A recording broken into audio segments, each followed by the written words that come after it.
sengaja memberikan satu mukasafah terhadap hambanya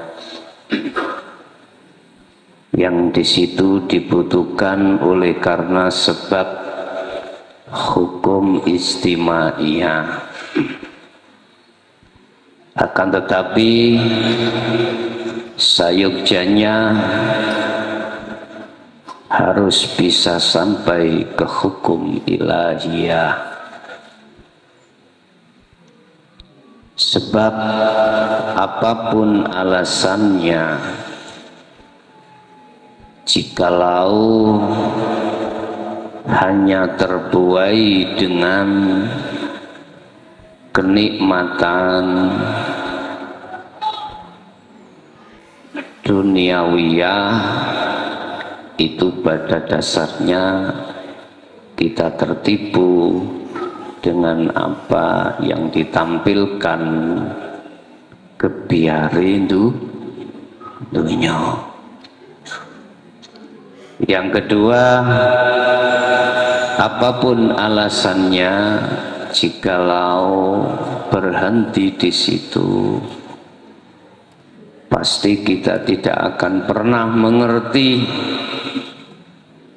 dengan kekafiran kita masing-masing, balik malah repot mengkafirkan orang lain.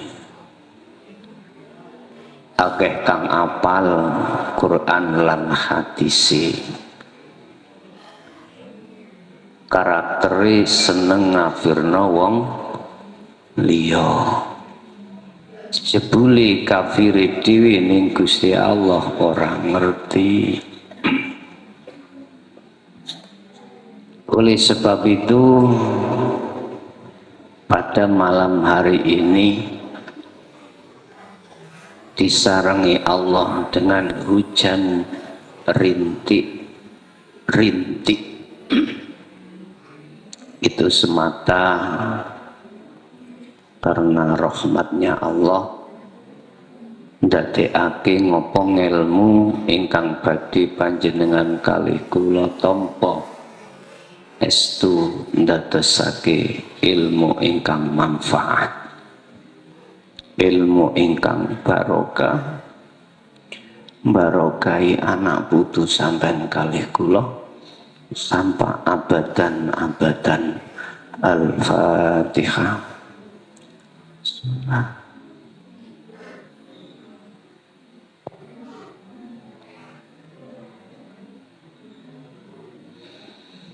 Bapak Ibu, pada malam hari ini kita akan membahas masalah rahasia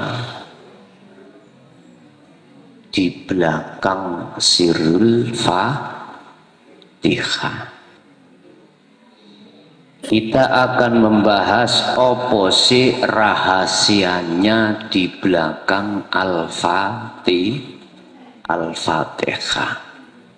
Kan sering sing baca sirul Fatihah lah ngaten nggih. Karepe piye?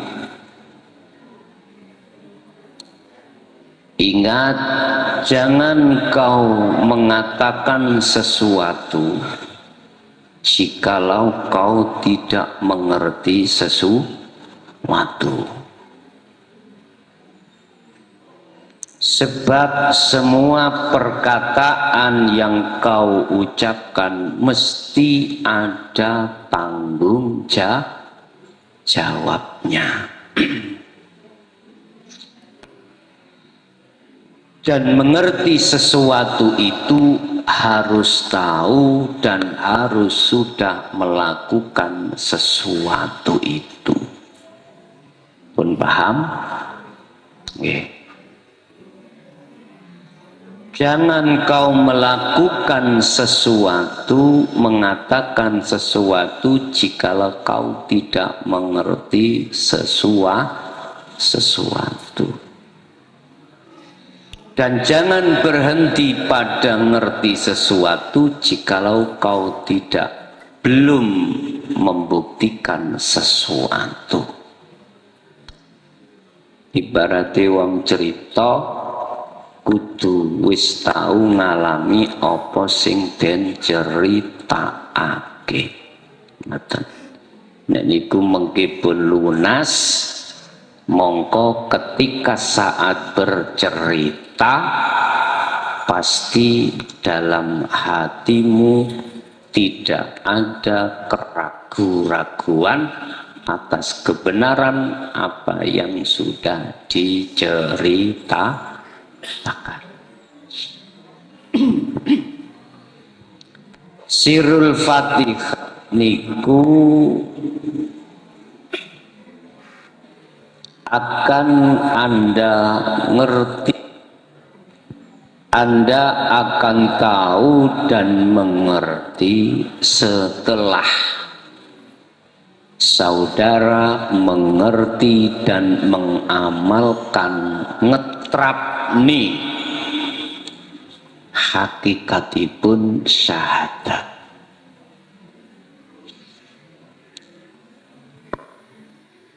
Sebab Fatihah itu salah satu rukun sah dan tidaknya di dalam sholat miturut pandangan syariat.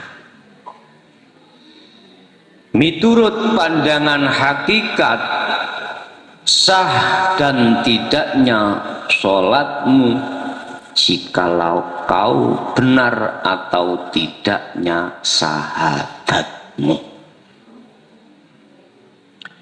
Syahadat yang dimaksud adalah persaksian, menghadap, melihat. Bagaimana mungkin akan sah sholatmu jikalau persaksian hatimu itu belum benar. Ini pandangan hakikat.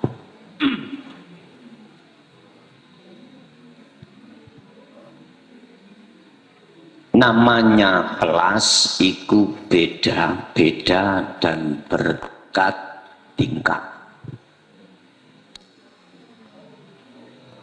Namanya kelas itu beda-beda dan bertingkat-tingkat, dan ini hukumnya tidak bisa dicampur aduk.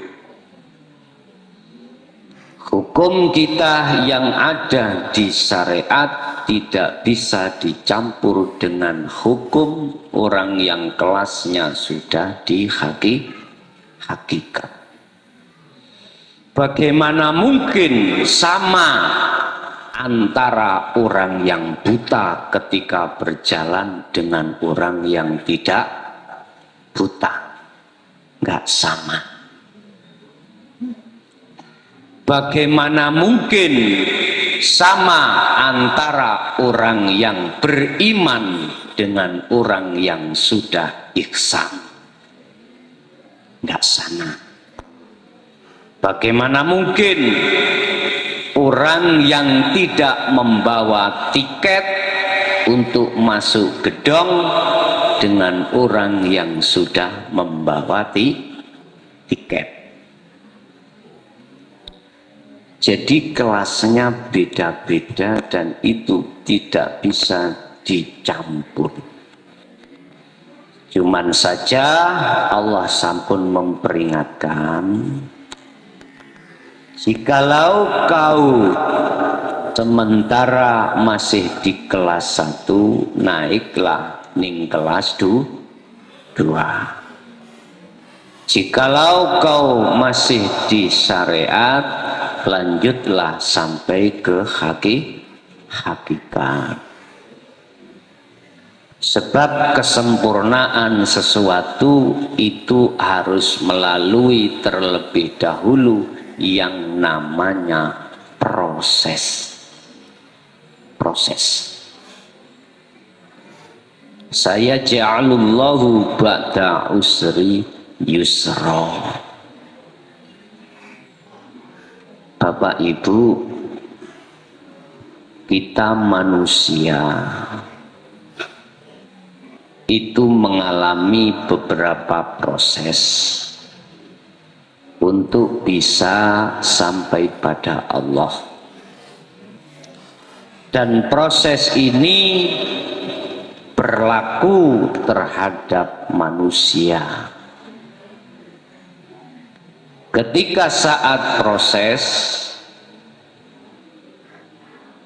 kita tidak boleh di situ menganggap bahwasanya itu berat, jangan. Sebab kalau kita mengatakan berat, pasti yang terjadi di dalam hati adalah pesimis, jatuhnya kita akan diputus asa. Kita harus optimis, sebab optimis itu jatuhnya kita semangat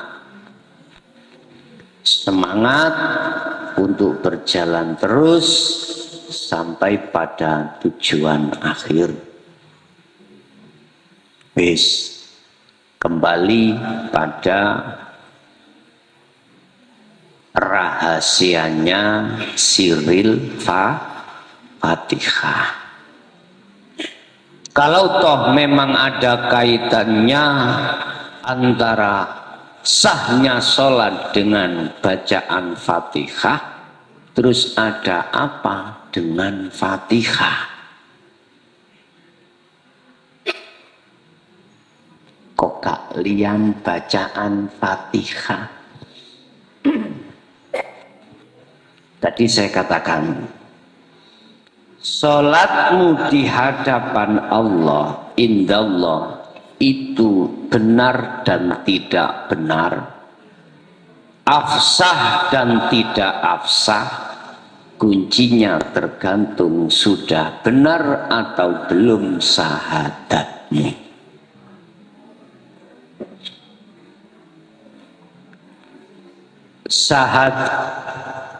Persaksianmu itu sudah dikatakan benar di mata Allah atau belum. Dikatakan ing mungguh Allah benar atau tidak, itu tergantung belum atau sudah hatimu makrifat terhadap Allah. Makanya asyhadu itu tidak boleh berhenti pada la ilaha. Jikalau berhenti, syariat mengatakan hukumnya syirik. Gak oleh pedot, harus sampai ke ilallah. Wis ayo diurai galeng sidik.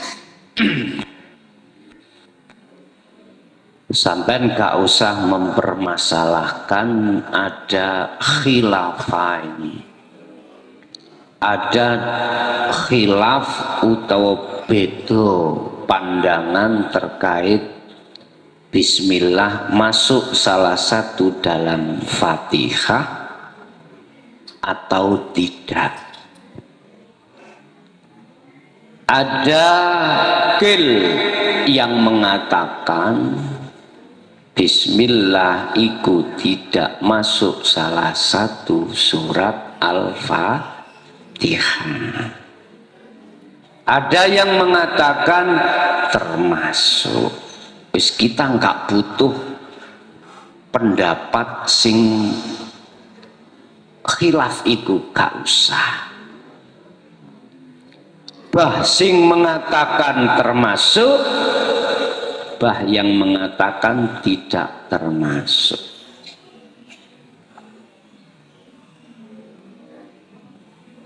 Bismillah kelawan nyebut asmani Allah. Ar-Rahman kang welas asih ing dalem dunya.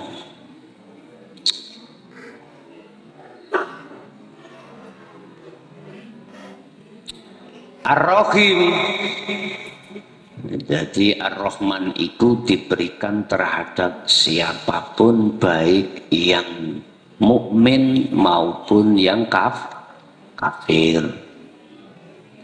Iku kebutuhan ma'isyatud dunya, kebutuhan duniawiya Ar-Rahman niki. Sedangkan Ar-Rahim iki kebutuhan akhirat dan hanya diberikan terhadap mukmin saja. Ar-Rahim kebutuhan akhirat. Yes. Iki kok nguraine Sirul Fatihah wonten mriku. Saudara tidak akan bisa tahu dan mengerti sirine Fatihah jikalau ketika saat saudara membaca Bismillah sementara hatimu tidak makrifat terhadap Allah. Ketika hati tidak makrifat terhadap Allah, otomatis hati makrifat terhadap selain Allah, yaitu isine Ar-Rahman. Apa isine Ar-Rahman? Kebutuhan dunya.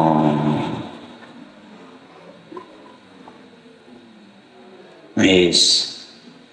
Ar-Rahman iku diwehke wong mukmin ambek wong kafir.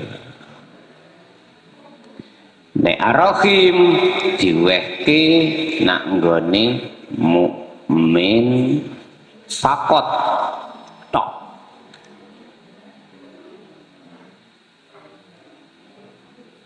Sapa sing den maksud wong mukmin ning kene adalah seseorang yang hatinya itu makrifat terhadap Allah. Sapa wong sing makrifat nang Allah? Ya kuwi wong sing nalikane orang yang ketika saat lesannya mengucap Bismillah, maksud hati Allah itu Allah iku hidup, nek umpama ditulisno cara lesan bidatil lah. You understand? Ya. Kuwi mantuk-mantuk ngantuk apa mantuk-mantuk paham? Wis. Sapa sing wis atine iku makrifat nang Allah, mongko hukum sing mesti dia akan mendapatkan Rahim. Itulah orang yang tahu sirine Al-Fatihah. Sehingga ketika membaca Fatihah iku mesti atine iku dunung. Atine mesti makrifat nang Allah. Ya kuwi sing ndadekke apa sing den laku dan berlaku di situ mesti muncul Ar-Rahim. Lah Ar-Rahim iki asine sing dibutuhno wong sak jagat. Apa iso ketemu Ar-Rahimi? Lawang golongan kita itu ada di Nurul Iman, mboten saged. Iku diibaratne oleh Imam Ghazali ana kebo mlebu bolongane semut. Mboten saged. Nek semut mlebu bolongane kebo, tasik saged wong kebo mlebu bolongane semut. Lah niki. Artine ngene. Golongan hati yang sudah makrifat nang Allah Apa sing dianggep golongan syariat, golongan nurul iman, dalan utawa duduk dalan, iku bisa dilakoni ambek golongan ahli makrifat sebagai jalan. Contoh, syariat mengatakan sholat sebagai jalan untuk bertemu Allah. Orang syariat selain aktivitas sholat, mbuh macul, mbuh mergawe nang tambak, nang kantor, iku ra bisa, iku duduk dalan. Tapi ahli makrifat hatinya pada Allah yang disebut ahli suhud, iku iso tiga dalan untuk bertemu Allah, karena ahli suhud sudah diajarkan dan hatinya beriman bahwasannya Allah iku di mana. Allah ora tenguk-tenguk ning jero masjid tok boten. Gusti Allah ya ning sawah, ono pasar, bahkan nek oleh aku ngomong juga ono komplek sing digawe sapa 2 1 nemen to niki.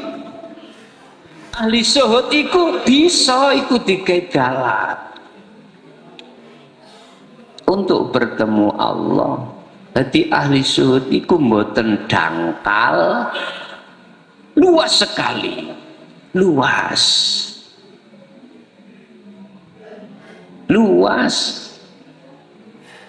Mangkane wong Jawa ngomong cah sing jero segarane nggih wonten mriku.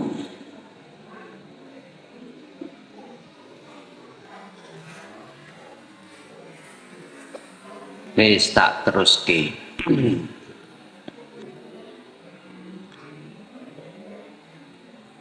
Ar-Rahman Ar-Rahim.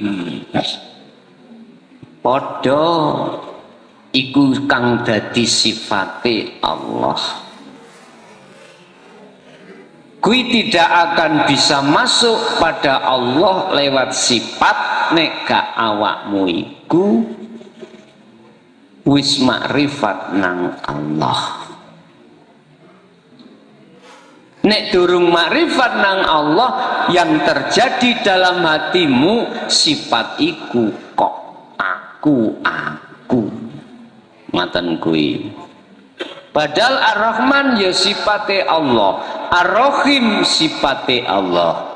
Lah nyapa kok aku? Karena kita belum makrifat nang Allah. Sehingga apa sing teka rupa rizki apa wae mesti ati condong ngiblat menyang makhluke. Contoh iki, jenengan mergawe terus oleh bayaran, mesti sampean ketika durung dibayar jenengan nagih sebab ati sampean merasa kita yang bekerja. Nek gak dibayar ngamuk-ngamuk, iku sing mesti. Maneh salat.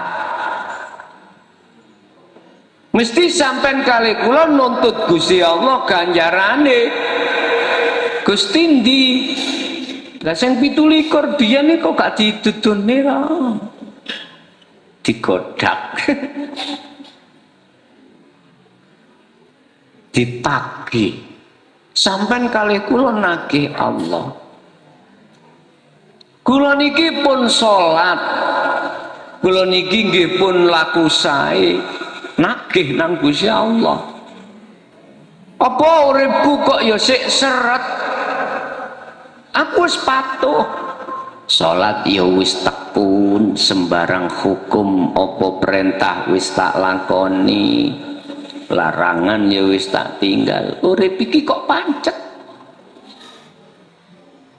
Asale becak tetep becak. Nagih nang Gusti Allah. Lho, karena dasare ngaku.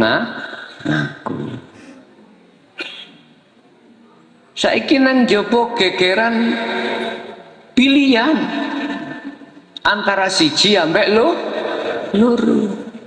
Kuwi gegeran percuma, asale becak ya tetep.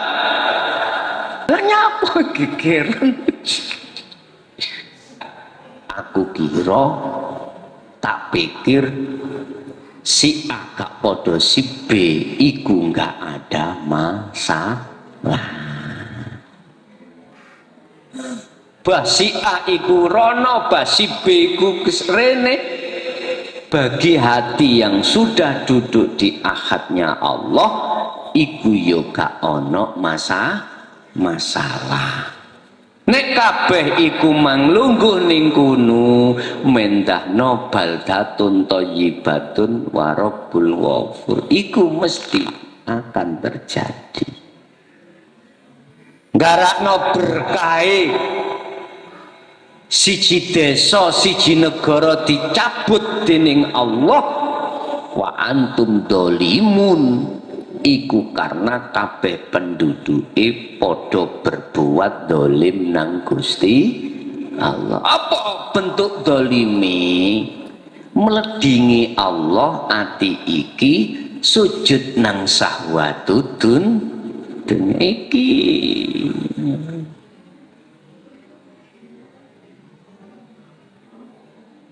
Mula lewat mensos niki aku peringatkan terhadap seluruh yang berkecimpung di situ, kembalilah hatimu pada Allah. Baik sing duduk di satu maupun yang di dua, kembalilah hatimu terhadap Allah. Kembali sing kados pundi to? Kembali yang bagaimana to maksudnya? Sibukkanlah hatimu untuk senantiasa berzikir terhadap Allah, senajano rogolan akalmu dideleh hundi wae, diletakkan di mana saja. Jikalau tindakan ini dilakukan, baik mulai pemimpinnya maupun bawahan yang dipimpin ini, aku yakin berkah baldatun thayyibatun iki akan muncul. Boten geger. Paham nggih? Wis tak terusno. Anane geger sifat Ar-Rahman Ar-Rahim iku dalam hati, iku duduk di taholi. Iki jenenge wong iki ngawur.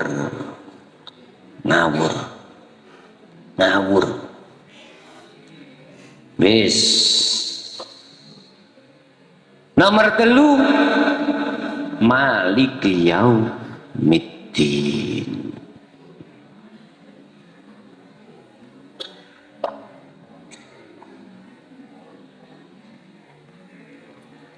Malik kang ratoni Yaumiddin. Dina-dina din niki dina apa? Ada yang mengartikan din iku dina pembalasan, dina kiamat dan lain sebagainya. Malik iku sifate urip, sing ngeratoni alam, segala aktivitas. Nek atimu durung makrifat nang urip sing ngeratoni iku, otomatis atimu nuduh ada urip selain Allah. sebab diuripi Allah. Jatuhnya nanti akan kita ngaku-ngaku selain al-haq hidup itu ada hidup lain yang ngeratoni, sehingga wajar muncul nek api sangka Allah, nek elek parani sangka iblis. Malik iki atimu kudu makrifat menyang urip zat sing nguasai segala hal sesuatu. Iku mal apa yaumiddin iku wonten mriku. Yaumiddin itu ngalam di dalam dohir, ngalam di dalam aktivitas apapun, itu yaumiddin. Ahli syuhud sing wis dikatakan ono kuno mesti artinya condong terhadap apa jenis terhadap hidup. Iki termasuk yang tahu sirine Al-Fatihah.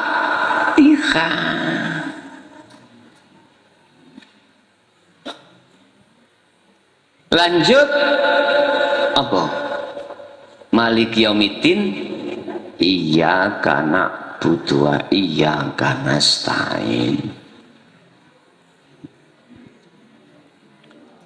Kana butuh wa iyyaka nasta'in. Kanas ta'in. Mung dateng panjenengan Gusti nak butuh nyembah sapa ingsun. Wa iyalan mung dateng panjenengan Gusti iku nasta'in nyuwun pitulung sapa ingsun. Iki berarti proses suluk.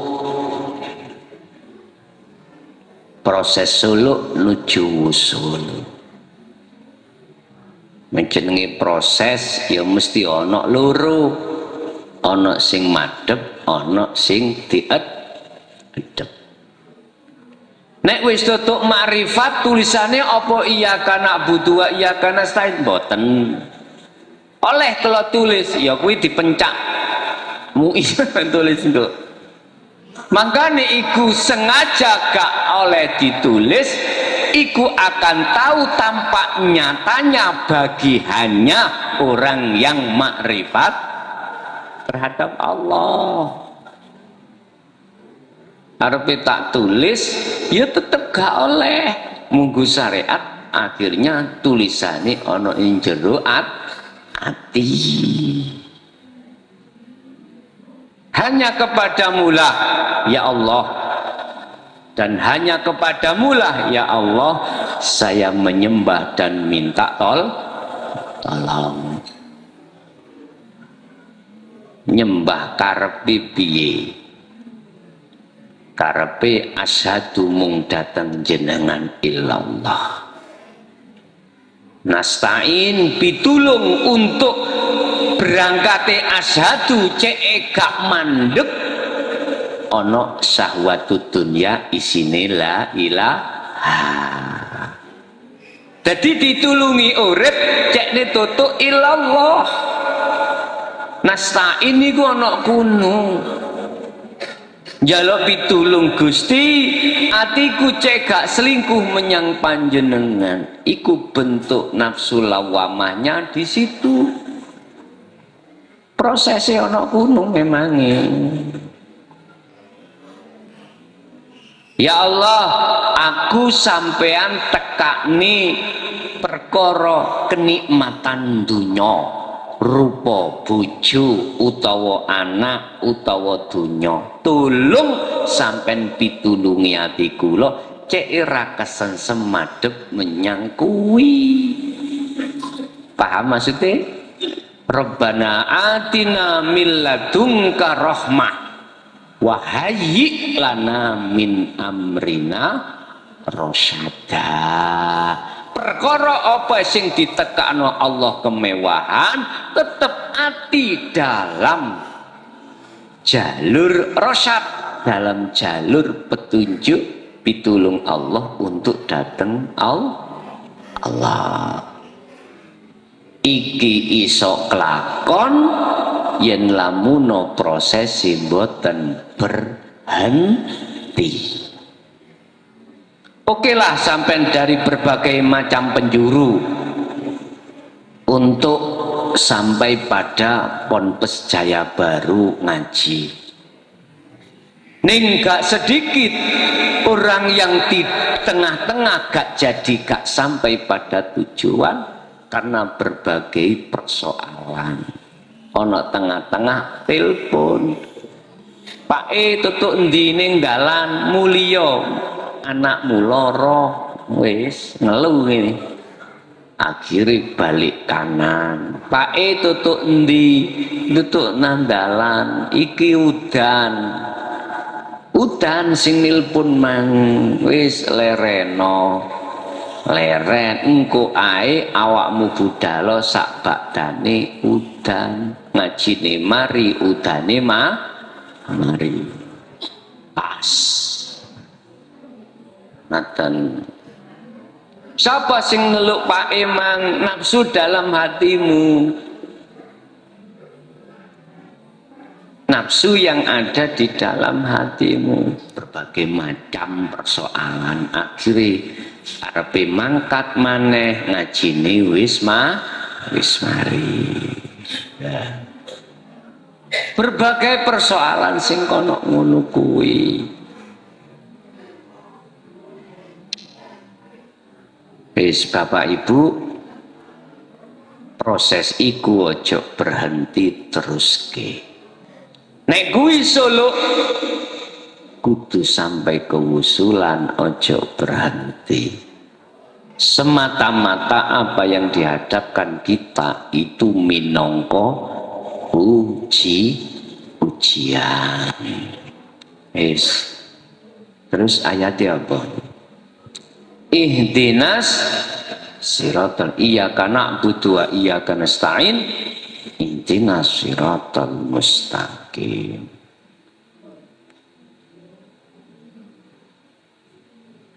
Ihdinas siratal mustaqim. Gusti aweh petunjuk kula siratal mustaqim ing dalan kang jejeg. Iki nek ahli syuhud duduk dalan sing dimaksud laku syariat. Petunjuk dalan sing jejeg iku ati gak gampang toleh.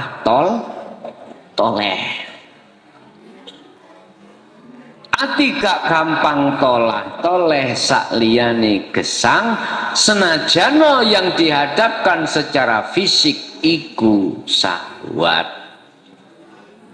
Akhirnya ceduk bojo anak dunya, atine tetep fokus nang urip. Lho ngene iki nek gak oleh petunjuk gak gampang. Gak iso atiku klik nang uripe nek gak oleh petunjuk.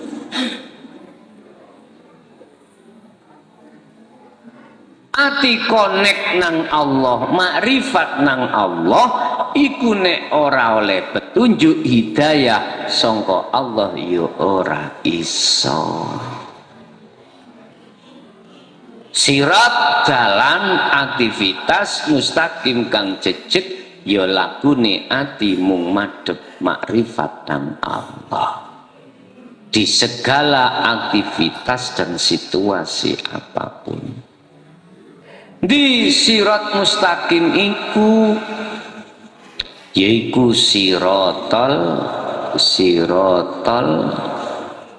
ladzi amta alaihim ghairil maghdub alaihim walad dolin.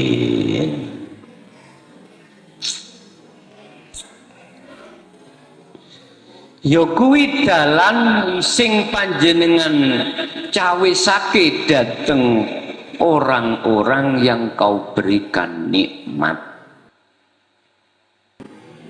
Itulah jalan yang panjenengan berikan terhadap orang-orang yang kau berikan nikmat. Artinya piye? Yaiku kang maksud nikmat iku hati ketika saat bertemu Allah. Iku nikmat an'amta alaihim. Golongan-golongan yang hatinya orang banyak yang sudah sampai pada panjenengan Allah. Ngaten niki. Dalan yang diberikan terhadap orang-orang yang hatinya sudah makrifat terhadap Allah.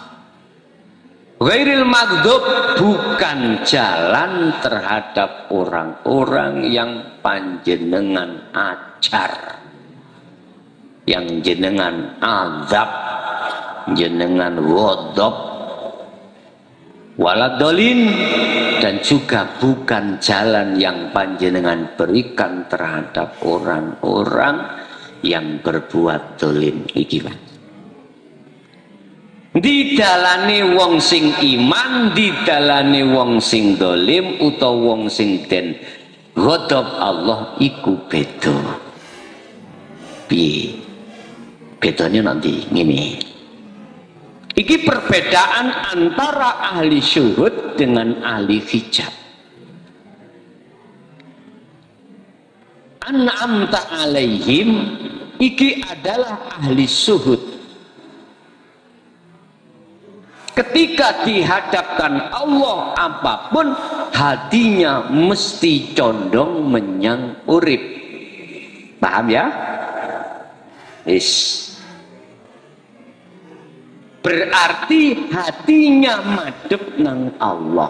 Ashadune iso tutu illallah. Berarti imame ati iku Allah. Sing tak maksud Allah itu duduk mung jeneng tapi hidup. Sedangkan ahli hijab ya niki ghairil maghdub ambek dlolin. Jalannya itu ahli dolim, mesti atine condong nang sakliyane Gusti Allah. Contoh dalan salat, ahli hijab mesti ngakoni yen kuwi salatku, nggih mboten? Nek wis ngakoni pekerjaan iku pekerjaanku, aturane ya mesti nggodak bayaran. Mula ojo heran salat kita yang seperti ini arep-arep ganjaran.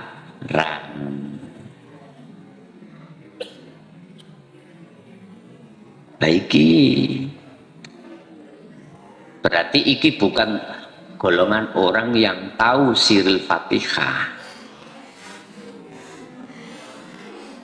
An'amta alaihim teng mriki golongan ahli syuhud sing dalane iku cetha nang Allah. Sapa sing dadekno ati condong menyang Allah, mongko jagat atine apabila peteng mesti diganti dadi padang.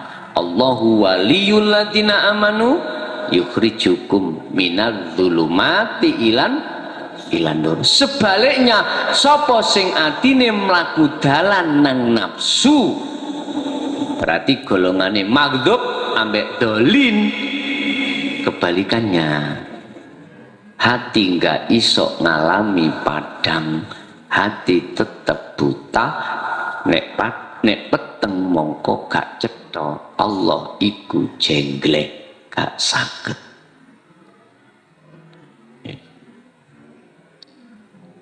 entek ya niki ya, kesimpulannya sirul Fatihah adalah urip.